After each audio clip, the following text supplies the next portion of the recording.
lady. Everything was okay. But when it started snowing, and the Gestapo arrived for hunting, and we was inside, and we listened how the Gestapo run on the top. Next day we leave the, was very dangerous sometimes, and we move away. When we move away, we was a group 5 people. Was one accident in this bunker. We cut wood, but we in night time we eat something, make a little warm. And I cut the wood and cut my friend Jakub in the knees, and cut him the knees. That happened, and we make a decision. We must split. We can't go more 5 people together. Why? But no place to go. And this Moshe Falik, he tell, you go with me. And the other will go in different place. And we go with Moshe Falik.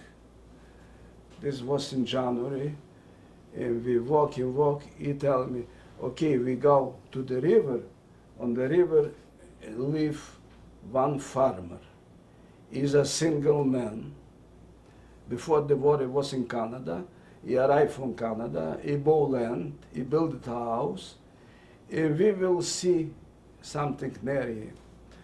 When we come to his house, near the house, he got 2 stacks with straw. One a full stack, and the second what have. And we start to make a hole in this stack to go in. And when we finish the hole, this farmer come with a flashlight, with a gun, and he saw us, but he recognized him. He don't know me. He recognized him. He don't tell nothing. And he go back to the home. But we don't have place to go. He tell me, Moshe, we stay here. We go in this hall, we cover with straw, and we stay. Every morning he walk out, this farmer, and we listen now. He walk around the stack, he don't talk to us. No connection was between us and him. But we was in the stack, and night time, my friend, he walk out, he got neighbors. This was the Polish town. They gave him a piece of bread. We split everybody a small piece and water. This was this food. He was sitting in this stack, but we listen. Machine guns not far from. We don't got papers, no nothing. But we know about this. The Soviet army pushed the Germany. And one day he come in, listen, he call him, Moshe, walk out, the tanks, the Russian tanks here. And this was the liberation. We kiss each other, we cry.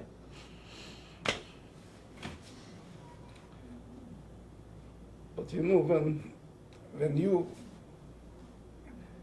try to survive, you don't think about nothing. But when this happened, you survive. Where to go, what to do. Like we have a song, we have a Jewish song after the ghetto. Where can I go? What can I do? This.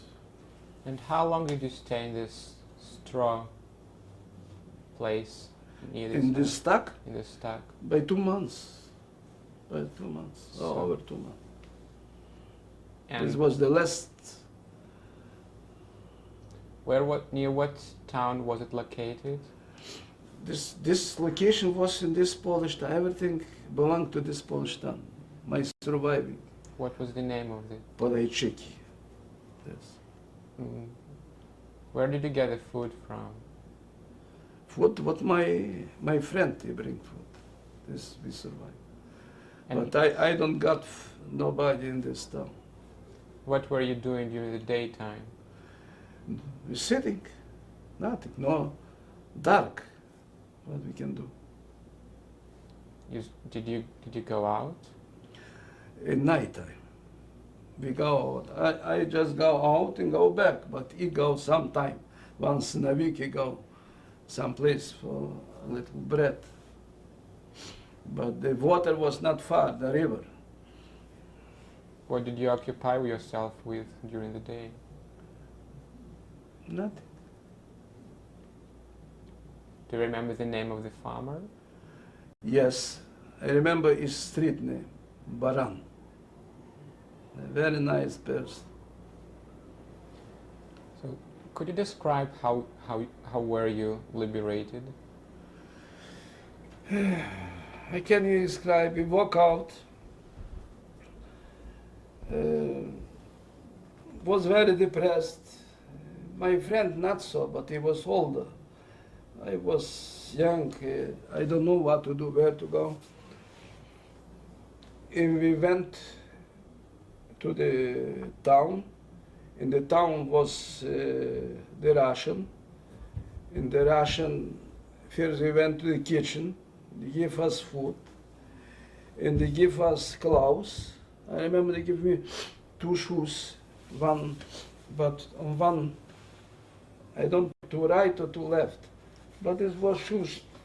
It was a medical truck. The front was closed.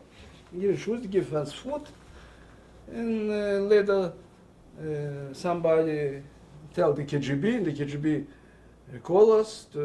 They ask who, they know everything.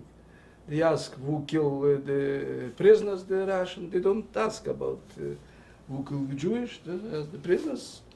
I tell them I don't know, but I know about this. They killed 3 prisoners in my town. Later we went to Trembovlya. In Trembovlya arrived 13 people from my town, from Yanov. They survived in one house, one Ukrainian. And from Trembovlya, I go back to Yanov, and the other people don't go back to Yanov. And from Trembovlya, they went to Poland, and from Poland to Germany, and from Germany to America. And I went back to Yanov and start to work on the mill. I was a miller. The mill belonged to the army, to the Red Army. This every day, he don't pay us with rubles. He give us flour. The flour, I sold the flour, I bought some clothes, and I support one family. But what happened? One family from my town survived, one family. He was Judenrat policeman. And when the Russian arrived, I don't know, maybe somebody tell to the KGB and they arrested him, and he don't come back. I don't know where he died. But survived a wife with 2 kids. The kids now in Israel. And we live together. She cook for me, but I support the family. But I work in the mill. I bring every day flour, everything. I live, and when I work in the mill, they send me. But in this time, when you bring something grain to ground, you don't pay with money. You pay with grain. You bring 100 pounds, you pay with 10 pounds you give for this, for the grain. And we got few tons of grain in the mill, and my boss tell me, okay, take the farmers and deliver the grain to Budanov. This was a area. And when I bring to Budanov, the took me to the army. From the wagon. You Shargel, yes, come. And they sent us to the district. This district was not in Ternopol, it was in Shmaryagu. I went to the army. Why didn't you join the other group who went to Poland and afterwards to Germany? I'm very sorry. I tell the older like me, I tell you yesterday, 82, 84 now, they don't tell me nothing about this. You were not aware? When they tell me nothing, something I go to Germany, to Poland, but I don't know nothing. I was in Yanov, I was happy, I have food, I don't think about nothing. But they all go, there was 13 people. They now survive, in America survive 1, 2, 3 people. In Israel, 4 people, the other died. Yes. What happened to your relatives? My relatives, when I leave the ghetto, was my mother. And after my mother died in the ghetto, I don't know when. My uncle Jakub and Aunt Pearl, they was by one farmer, Ukrainian. He took the belongings, he tell, I will save you. But later, after a few weeks, he gave up to the Gestapo and they killed. And my uncle Marcus died in the ghetto. My aunt Fremci died in the ghetto in Trembovlya. My grandfather died, I don't know where he died, my father's father. My aunt, my father's sister died, I don't know where she died. She died, whole family died, I survived by myself. Just when I arrived in United States, I met 2 my cousins, Sam and Isaac. And what happened when you came with this wagon of grain? You were taken to the army? Yes, they take me to the army. And in this time, everybody take a bag with food when they go to the army. But food they give you after a few days. But my friends, they study with me in school, Ukrainian. They got bags with food. But after this, after the liberation, I was ashamed to tell him, give me a piece of bread. And I was hungry 2 days. Before they give me food from the kitchen, from the army. I think I never will go to Ternopol.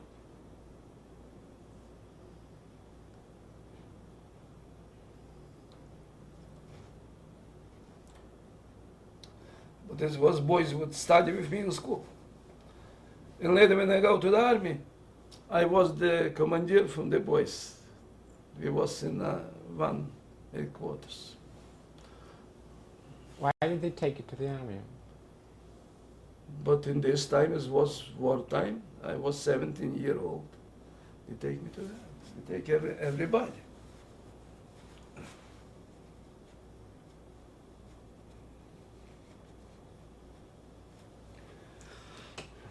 And what month was it? This was October, end of September, October. What year was it? 44. Where did they send you?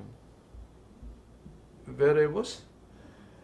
First I was in Novograd, Volinsk. This was district Zhytomyr. My regiment, they call 121 Reserve Polk, they call. I was 1 year. They prepare us to send on the front. They give new clothes, new shoes, but the war finished and we was lucky. Oh, and this under 21 regiment was so bad, like in concentration camp. 5,000 people was. We was so hungry. They give food twice a day, like in the concentration. No shoes. We walk without shoes, with the machine guns, and the officer ordered to sink. You must walk and sink, yeah. When you have a picture from this be a nice movie, but nobody will show something. It's a shame. He was angry. There was a room where they delivered the bread. And when the truck bring this bread, was 4 soldiers with machine guns. He watched the truck, but everybody was hungry. And something happened every week. Different soldiers take care on the doors, on the fence, but it was fence.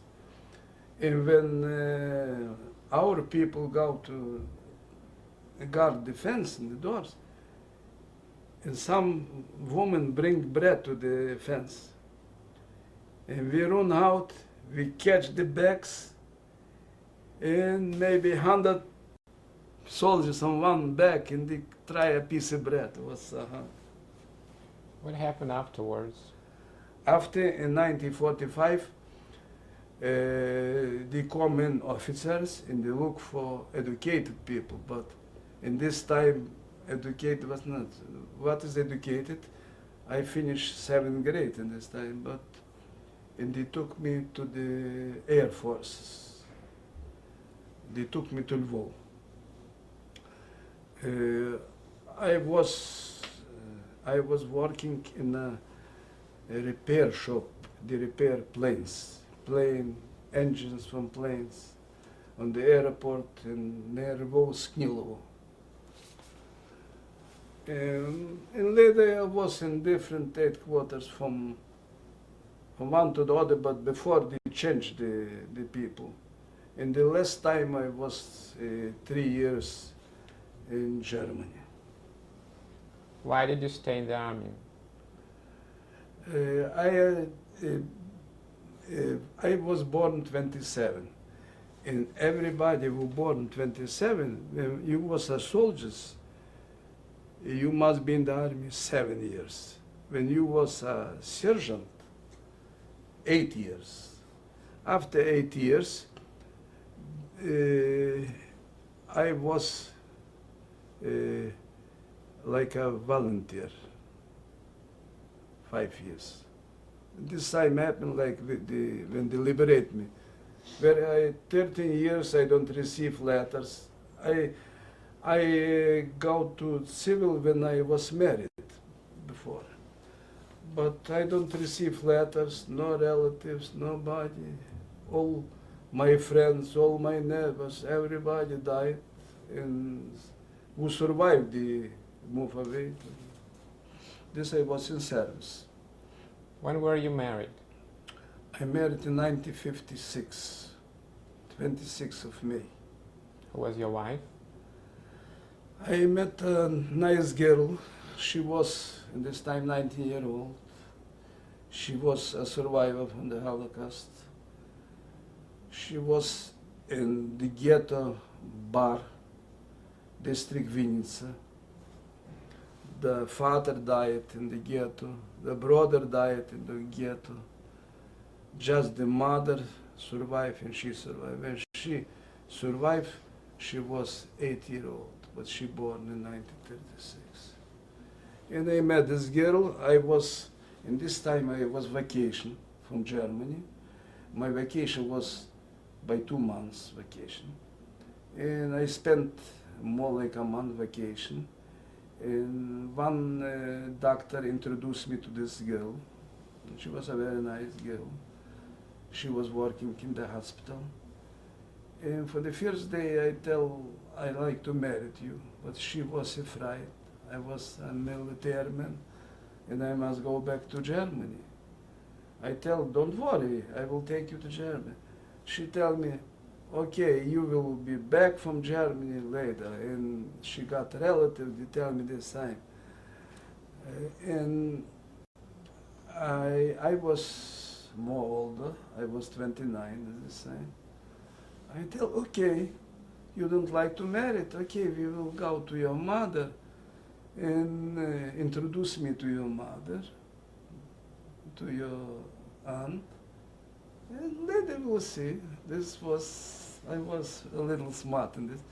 And when we arrived in Moldavia, town Lipkane, it's a small town. Everybody saw she come in with a nice boy. I was a young man. Everybody run to look who is this man. She understands she make a big mistake when she go to the town, but it was too late.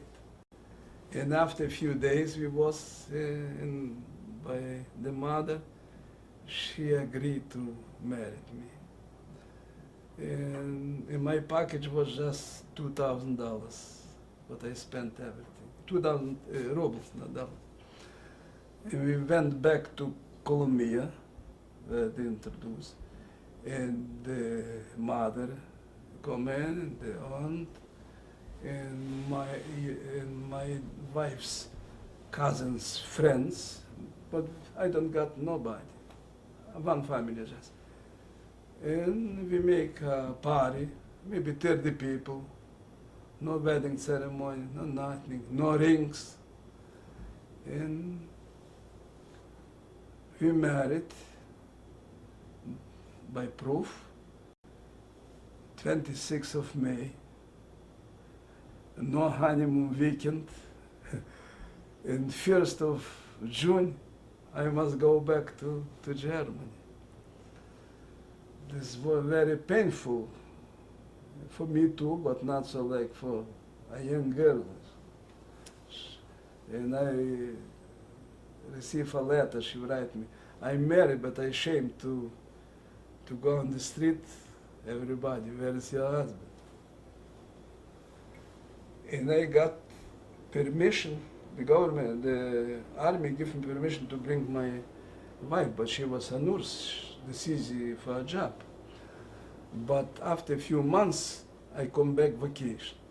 When I come back vacation, I know the people who born in Poland, they can emigrate to Poland.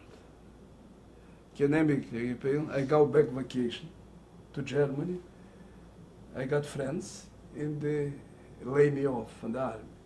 They lay me off from the army. When I come back, I apply the papers for Poland. In 2 years, they don't give me permission, and I stop. But I don't got a job. I got a small room, maybe like this, no apartment. And we go to work.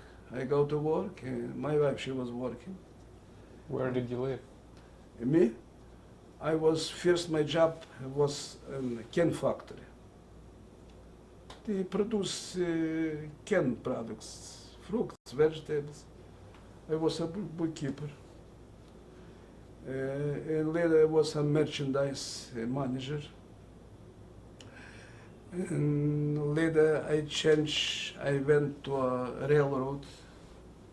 I was assistant at the bookkeeping office. In the can factory I was 9 years, in the railroad I worked 5 years, and the last job was in the building industry. I was like assistant from a head bookkeeper, and the last time I was the head from the bookkeeping office. In what city did you live? I live in Colombia, district Ivano-Frankivsk. It's Ukrainian too. So, were you able to emigrate to Poland? No, I try, but the government don't give me permission to. This in my mind was when my wife was pregnant in 1957. I think my baby be born on the other side, in a different country. In Poland and sometime in America. But Poland was for me the first step. The second was America, but just I emigrated in 1976. Do you have children? Yes, my son, Alex, his name is Naftali, after my father. He born 22nd January 1958. And my second child is my daughter Rosa. She born October 8, 1960. The both kids, they live here. My son live here in Brooklyn, near King's Plaza. And my daughter live in Long Island. The town is South Belmar.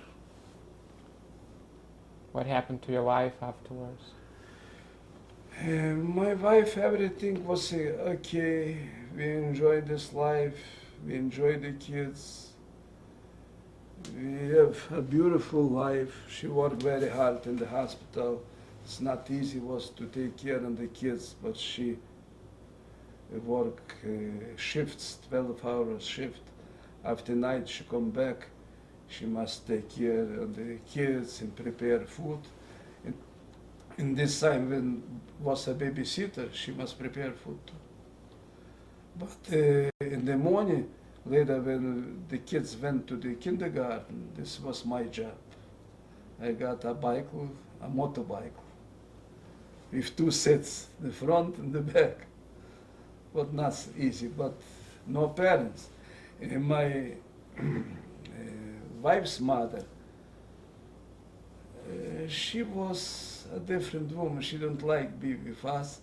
She was in Moldavia with the sister, and she arrived to us just when my daughter was 3-year-old. Okay, we'll stop now, change the tape, and continue after the break.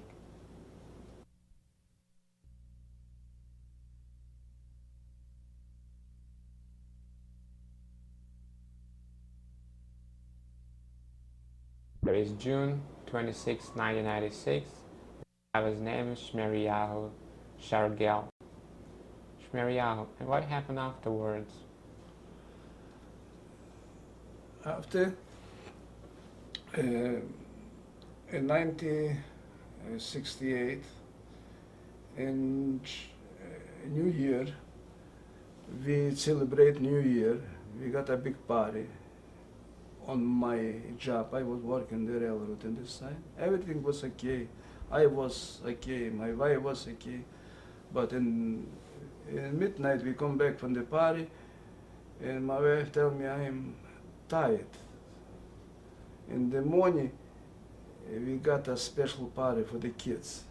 She tell me I'm tired, and you go with the kids to the party. I went with the kids to the party, to the hospital where she worked, and after I went to my party. When I come back, she was in bed, she don't feel well. And I tell, after the holiday, I tell go to the doctor. She tell I don't like to the doctor. She went to work, but she got a big pain in the back and she can't work. And I called the doctors, but the doctors, we was in Paris together, was my friends.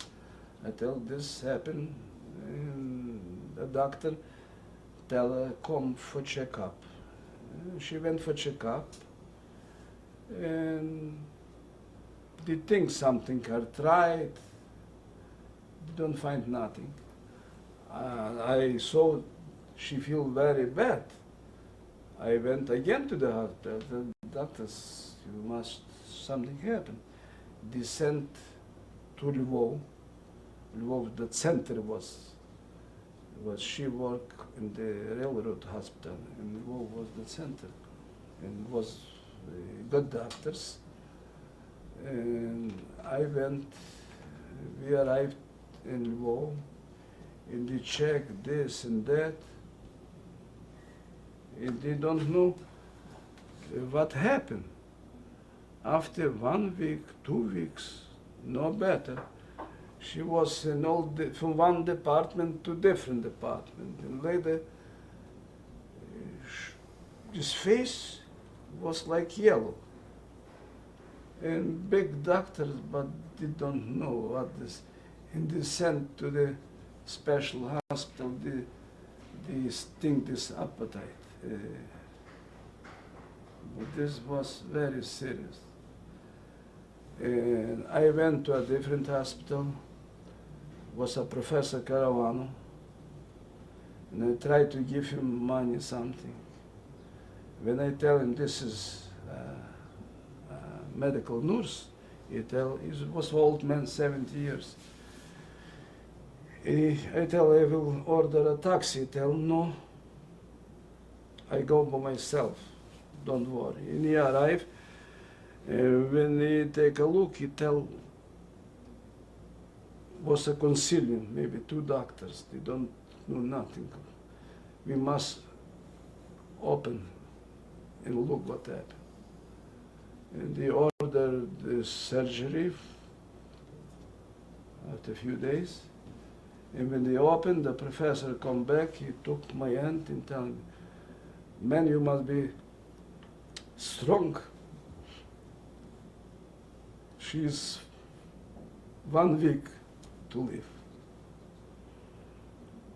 And she was in pain, and the painkillers don't help nothing. She don't eat nothing. And they put a lot of narcotics, injections. Drugs. And she was not so normal, and she told me, I like 10 lemons. In Russia, where you can find 10 lemons. I went to the restaurant in center of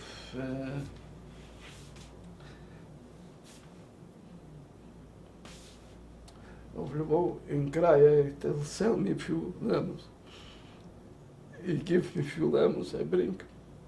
She don't eat nothing.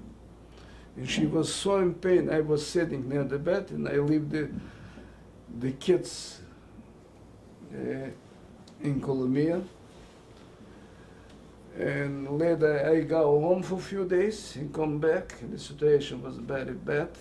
And after a week, I bring home, they give me a special railroad car. And when I bring home, I don't bring home, I bring to the hospital. And she died on the floor. She don't see the kids, don't nothing. This was a very bad time for me. I don't know what to do. 2 kids. And the grandmother was with me, the mother-in-law was with me. She was an old woman, a sick woman. And after 1.5 years, she died too. And I survived just with the kids. But thank God, I remember I tell my son, Alex, maybe our home is worse like all homes. He tell me, don't worry. You have grandmothers, you have mothers, you have grandfathers, but we're okay. And they cook by himself, they come back from school, and they help to clean, and we survive. And thank God I'm not remarried. This I don't got trouble. But when you're remarried with 2 kids, this is big trouble. I remarried just here in this country. Why did you want to leave the Soviet Union? My dream was in 1957 to leave this country. But from 1957, I just leave the country in 1976.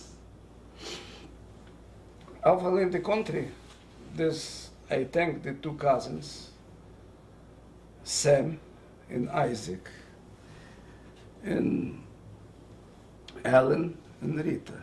Special, I thank to Alan. In this time, they sent me an invitation. The invitation was a special with a red tape. Henry Kissinger signed the invitation, but this time was a little different like now. But the government don't give me permission to leave the country.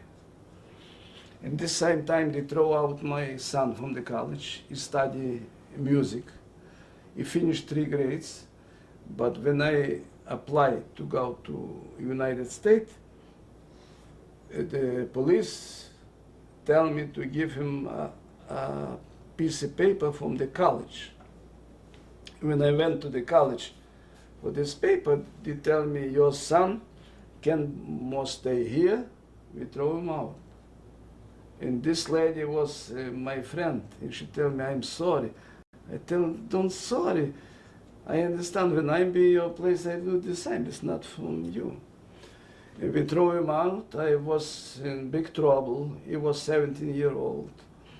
And I went to one farmer where I was working, the building industry. I tell him, listen, Mikhail, sometime you take my son. He tell, okay. But after a few days, he come to me and tell him, listen, Sasha, this is a very hard job, heavy job. I'm not responsible for your son. I work up my man, this is true.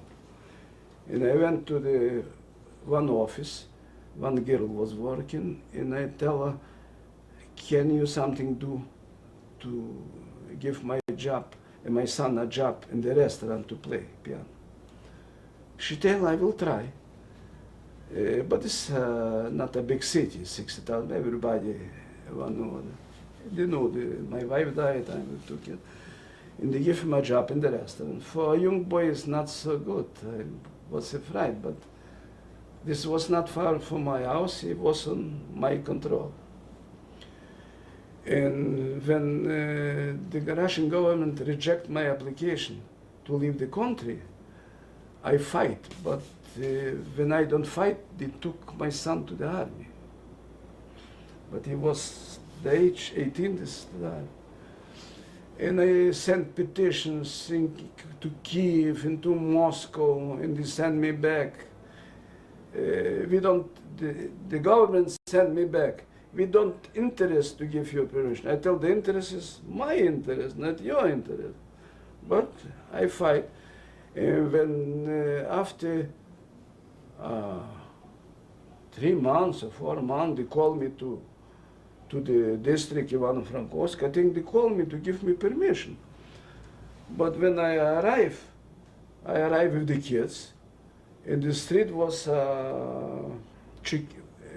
Chekist street. This is the KGB, the police, the jail, the police school, everything was in this street. It was a very dangerous street. And one major called me, tell me, take a chair. I take a chair. Take this paper, I read this paper, sign. I tell him, I don't sign. In this paper they write, the government, the Russian government don't have interest to give you permission to leave the country. And that's it. I tell I don't sign. I tell it's better to sign, but you be in trouble. I tell I don't sign. And I make appointment to the general, and this was very a risk. And I tell my kids, when sometime they arrested me, sell a telegram to my cousins to America, they will something do. And I fight maybe a year, and they don't give me permission, but thank God I was working, nobody bothered me. Everybody from Kiev, from Ivano-Frankivsk was nice to me. And later, in one day, they called me to the police. When they called me to the police, was a very nice woman. She showed me a piece of paper, but she don't give me in my hand. You can read this. And I read, I can apply second time. But to apply second time, you need new invitation. When tell me new invitation, I went to the post office and try. When I will send a telegram, send me new papers.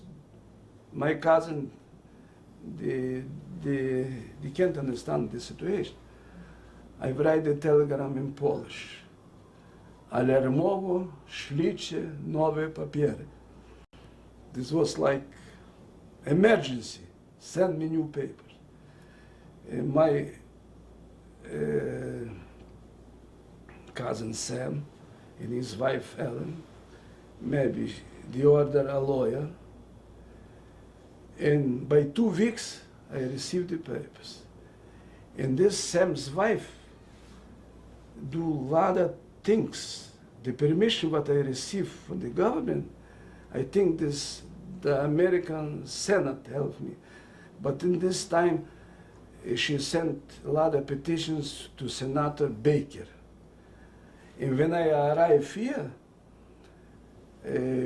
she sent the senator a letter, and she appreciated him for what he has. And this was, I arrived 17 in January 77, and for New Year he sent a greetings card with a picture from the old family. Yes, so very, this I remember. Yes, this was my arriving in. When I arrived in this country, I was living by my cousin the first 2 months with my 2 kids. They take care of us.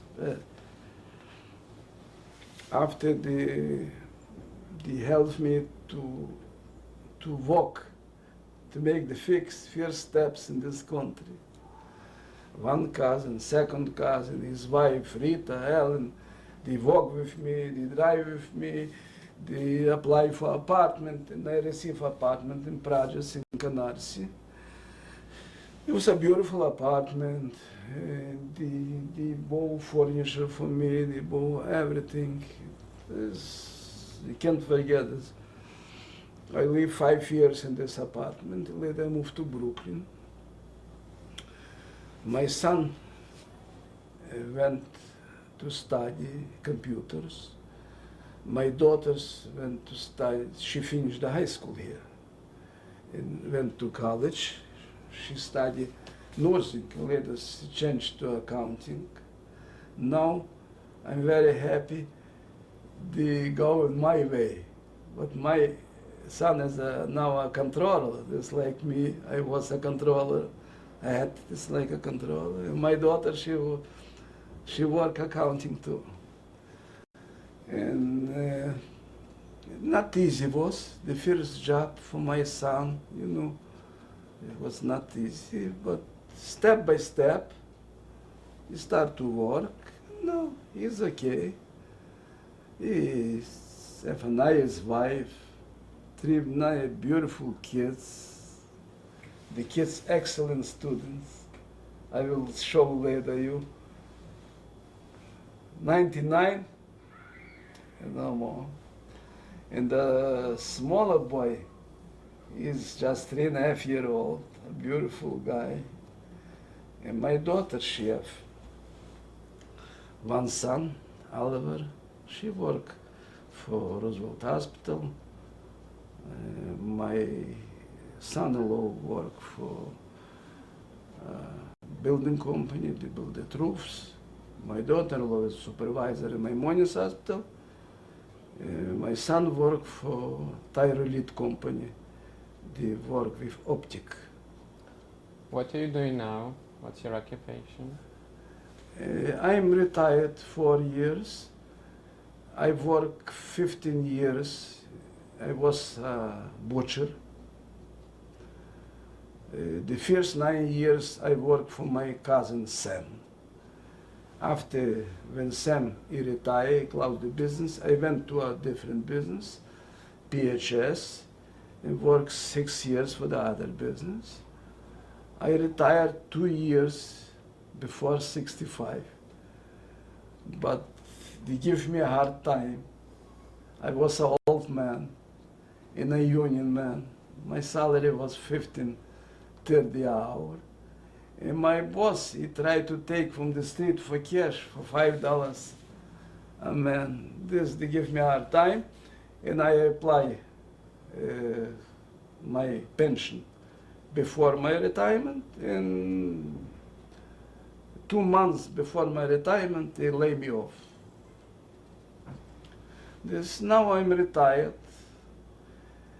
In 1990, they introduced to me a nice woman, This woman is Esther Perishte. She's a widow too.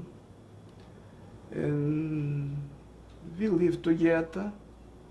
She have nice kids. She have a daughter Galina, son-in-law Ilya, a grandson Vlad, and granddaughter Monica. This is very important. We are very friendly family. All my kids with my wife's kids. My wife's kids respect me very much. My kids respect Esther. This is a good feeling. And now in my age, I can tell you this is my golden years. Like this is in Jewish, this is in English, but not for this. I'm a rich man, I'm a poor man. I live for my social security. My wife retired early, but thank God we have nice kids. I remember when I arrived in this country, I met one fellas. He died a few years ago. When I met him, he shake my hand, he tell me I'm a millionaire. I don't ask him, I was new in America, and he was maybe 40 years. But after a few weeks, he was working the market. I tell him, Yosel, you remember you tell me you was a millionaire? He tell me yes. I tell him, he tell you know why? But I have 3 nice kids. This, I'm a millionaire too. We have both 3 nice kids. This is 6 kids. 6 grandkids. Now, Father's Day, you see the cards here. Every time, Father's Day, Mother's Day, birthdays, this, we enjoy the life. Shmaryagu, how do you think what helped you survive Who? during the war? In the war, what I tell you before how to survive. But what do you think? Did you have any specific ability? What quality of your character helped you to do that? I tell you yesterday, I think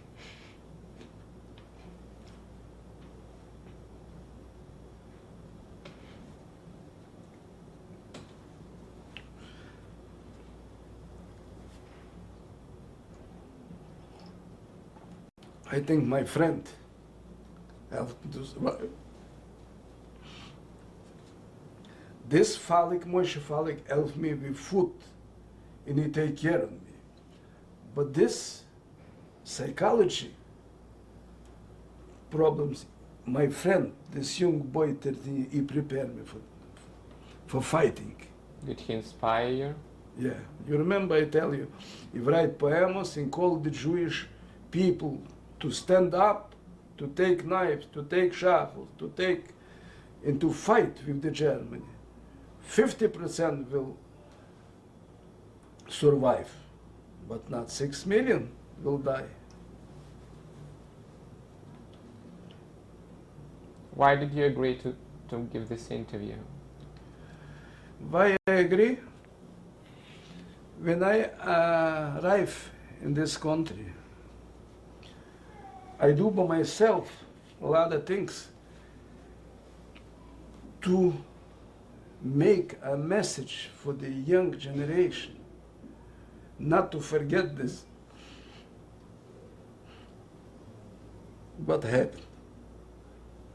This is my obligation to my parents, to the 6 million Jews who died in this Holocaust. What I do when I arrive? When I arrive, I send letters to Yad Vashem, to museum, and write about this, how this happened.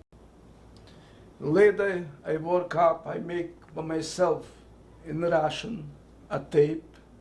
I send the tape to, I have letters here, we received the tape to Museum Yad Vashem. And when they opened the museum in Washington, I sent a tape to Washington Museum. I help Wiesenthal Center to find the collaborators who work with the Germany in help the Germany to kill the Jewish population. In this same time, I don't forget about the people who rescue and save the Jewish. In my town, one Ukrainian family, they saved 13 people from my town. I sent a letter to IDL about this, Anti-Defamation League. From Anti-Defamation League, I receive a letter to send this to Yad Hashem. I send this to Yad Hashem. I send this to Washington Museum. I put in list all names who survive, and I put the names from the people who have to survive, but these people, I don't know, maybe one son survived from the Ukraine, deserve to be on the list in the museum Yad Hashem and in Washington. But in this city, in New York, one survivor from this group from 13 is a millionaire. His name is Kornstein Shlomo. But he forget about this. He don't, when I arrive, I tell him, you have connection with this family? But the other two old women, Ruth and Clara, they sent a lot of parcels to this family. Ruth went to Russia, they met this family.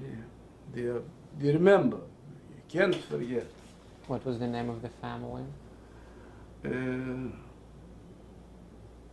must take a look. Okay. But I don't remember. And this same time, in Israel, they opened an office, Jewish-Ukrainian relationship. But was a lot of trouble in wartime. The Ukrainians work with the Germany and kill a lot of Jews. And somebody, he was a professor from history. He arrived in Israel and he's trying to fix the relationship. And I received a letter from this office. In letter, they write me, they tried to put Cardinal Sheptytsky, he was the head from the Ukrainian Greco-Catholic Church in Galicia. His residence was... Yeah, you mentioned this fact before. Yeah, he was the head from the Greco-Catholic Church, but all time, from 1941 to 1943, he don't do nothing to save the Jews. But in 1943, he saved maybe 20 or 30 people.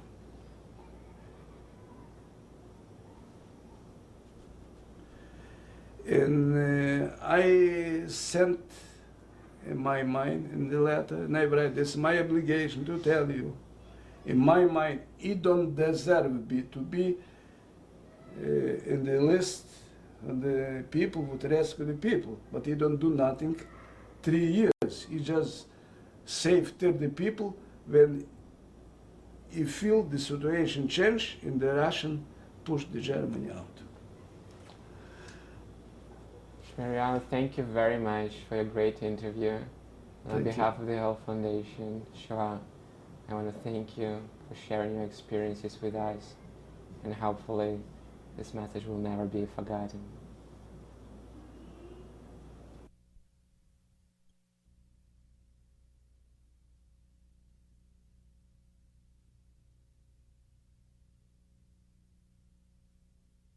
Number 7, today is June 26, 1996.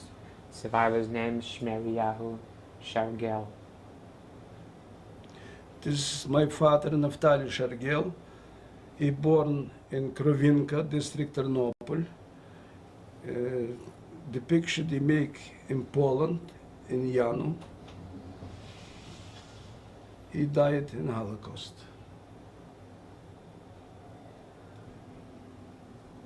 This is Smaryagu Shargel, this is me. The picture they make in Yanov in 1938.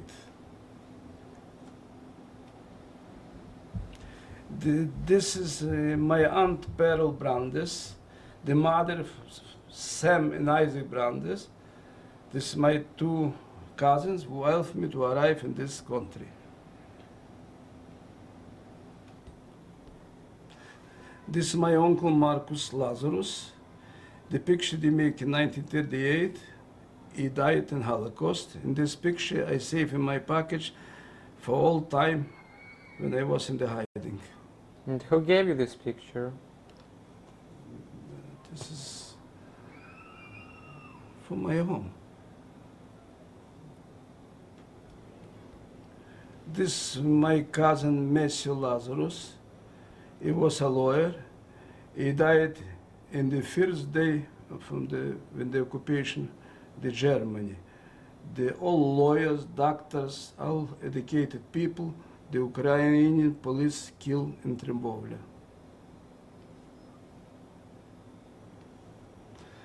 This is the public school in town Yanov.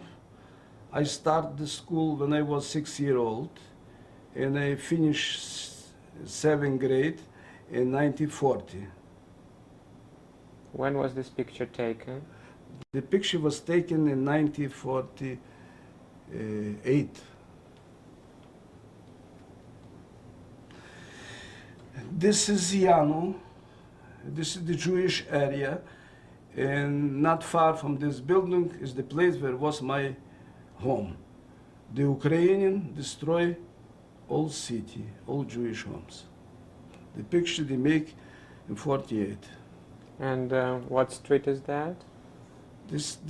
In Polish they call it miasto. This is the center. This is me, Smaryagu Shargel. The big picture they make in Novograd-Volynsk in 1944, and the small picture they make in 1945 in Novograd-Volynsk too.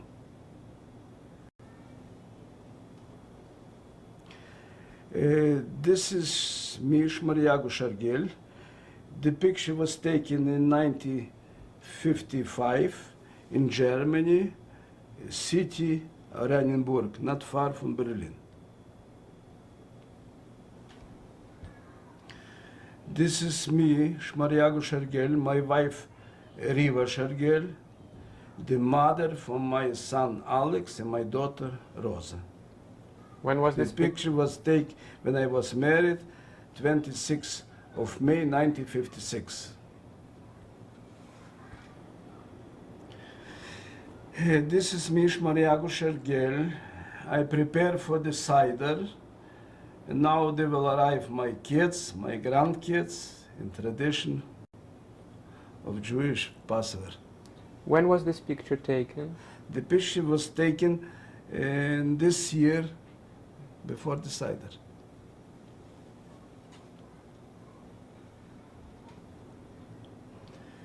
This is the place where the people died from the ghetto Trembovlya. This died maybe 10,000 or more people. When I leave the country in 1976, I tried to make a monument, but the Russian government don't give me permission. Last year, I visited to this place, and the Ukrainian built a monument for the people, but I don't like this sign. The sign they put, for the people who died in the Holocaust, from the people from the district Trembovlya. And nobody put a sign this is Jewish people, but 100% died Jewish people.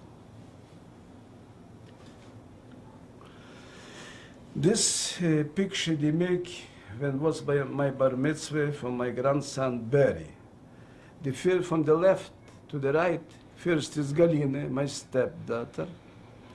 Second is my step-granddaughter, Monica. The third is Ilya, Galina's husband. The fourth was my son, Alex. The fifth was Barry, the bar mitzvah man. And the sixth was Irene, my daughter-in-law, Alex's wife.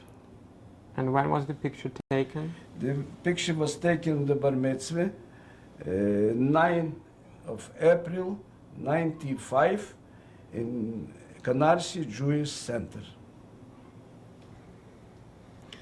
This picture was taken when it was my bar mitzvah, my grandson Barry, April 95. From left to right, my son-in-law Eugene. Second is my grandson Oliver. Third is my grandson Barry, the bar mitzvah man. And the fourth is my daughter Rosa. The picture was taken when they prepared for the bar mitzvah, my grandson Barry. From the left is my granddaughter Jeanette. From the right is my grandson Barry. This is the picture they prepared for the bar mitzvah berries. From the left is my grandson Ryan. From the right is my grandson Barry. This is my step-grandson Vlad. The picture they taken 2 years ago when it was graduation from the high school.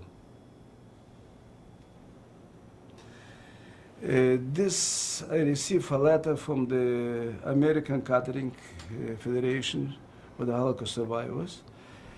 And this time arrived 2 detectives from Scotland Yard from England to find out about the collaborators who work with the Germany and help to kill the Jews.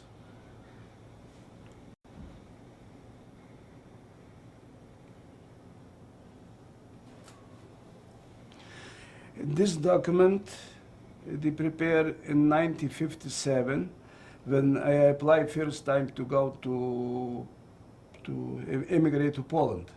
In this document they show my parents died in Holocaust and all belongings to my family was destroyed. This is the map from Galicia. This they show district Lvov, Ternopol, Rovno, in town Trembovlya, where I was in the ghetto, in city Ternopol, where I was in the labor camp. And not far was Boro, the second labor camp. To these places marked with crosses? What? Are these places marked with crosses, right? Yes. You show the names. You see on the picture. Yeah. We will talk first. Shmaryagu, please introduce your spouse. Me? Today we finished this videotape interview. I will thank to Steven Spielberg for his big job, very important job. We give the opportunity to all survivors to tell the truth, to leave a message for the future generation in name of the 6 million who died in the Holocaust.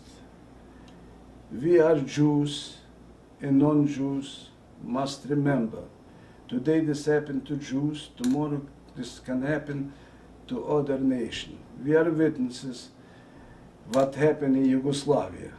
Yugoslavia was a Holocaust similar to the Holocaust, but it's just similar, but was a different time. And now everybody opened the doors, everybody sent equipment, sent food, but in the 40s, nobody cared about the Jews. 2 boats with refugees arrived in New York. In this beautiful country, my country, America, sent back the boats. A month ago, I met one guy. He is not Jewish, he is Cuban. He is a witness when the boats arrive in Cuba. In Cuba, tell America to give a few dollars. We open the door for the Jews. Nobody do nothing. The Jewish community in America sent petition to the President of United States to destroy the railroads, to stop the deliver the people, the Jewish people, to the crematories.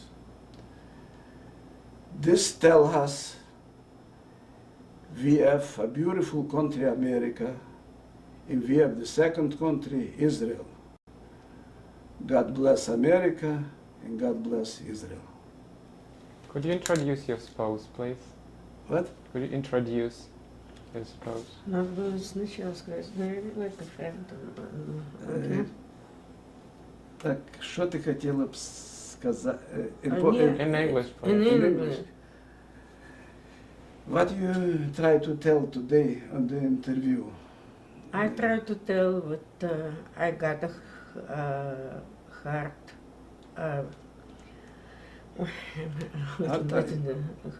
hard time in my childhood because it was Second War. I lost my father in the Second War, and then I lost my younger mom, and I grew up together with my brother, and we came to America, and with my children, and with my grandson. And right now, they grow up in America, and I worked for 70 years, and I retired a person. And just like Sasha, I have a nice friend. And that's it. God bless America either. What is your name? My name is Esther. Do you think that your experiences with Holocaust helped you or enhanced your relationship with your friend? Yes, because I'm just a real Jews, and I know because I was a child in the Second War. But I saw the movies, and I read a lot of books, and that right now, okay, I'm so happy today. Do you tell your kids about what happened during the Holocaust? Yes. About the Holocaust, yes. Because my granddaughter, she asked right now me about this, and I told a few days ago it's supposed to be coming and take a movie about Holocaust. So she said, Grandma, can I tell this to my friends about this? And I said, yes. And she said, I know everything. She's only 9 years, but she's interested in this. And you think it's important to do that? Yeah, it's important to our kids, to grandchildren. And then they talk to their children and grandchildren. I know this is like a generations. And that's it. Thank you very much for joining us. Okay, thank you. Shmaryagu, again, thank you very much for your interview. Thank you. And Thank it was, you. I'm very happy I passed the interview. it was really wonderful. This is my will. Thank you very much. Thank you. Okay.